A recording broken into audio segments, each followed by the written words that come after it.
Dan Davies, PGA Head Professional here at the Chase Golf and Country Club, and I'm just going to talk you through today how to focus your practice and get the most out of your practice.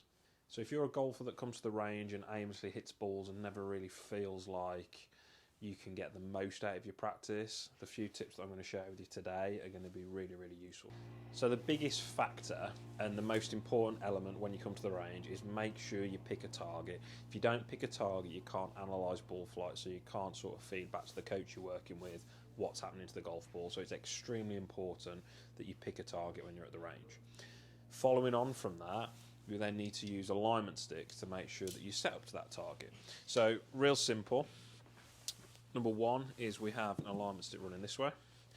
Two, we have an alignment stick that runs across it. There's two purposes. Number one is that we have the ball position in the correct location. Pull this back. So depending what club that will be will determine where that ball position needs to be. Number two is making sure that we can keep our feet aiming in the right direction and parallel to our ball to target line. So once you've established that you have a target, your square and your body alignment is aligned correctly, the ball is in the right location in terms of ball position, so depending on what club you're working with, you then can look into how we're going to practice. So this time of year it's really common that you'll be working with your coach of something that you're changing fundamentally in your golf swing. So when we're doing that, we need to practice slowly. So we need to practice at a slower pace. So a lot of shots that you'll hit really smoothly. So you won't hit full pace, you'll hit them nice and controlled. So you can really exaggerate the feel that you're working on with your coach. So leading on from that, how I like to break my practice down when I do find time to practice is I will have a block of 4 shots. So the first 2 will be hit at a slow pace or a pause within the swing to that specific thing that we're starting to work on and we're trying to change.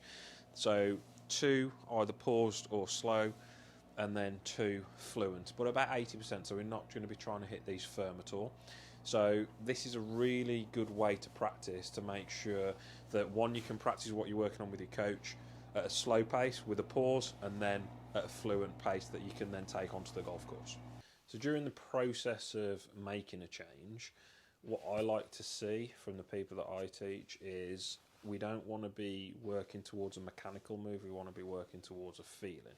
So for instance, if we are working on changing the plane of the swing on the way down to become here rather than there, so common move is over the top, which causes a slice, I would get somebody hitting shots where they pause there and then hit.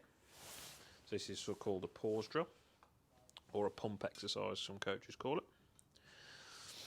Now what I would be doing during the process of this practice is checking the position, trying to get a feeling. For me, I would feel like in the right hand, sort of the palm pointing towards where the golf ball is rather than pointing this direction.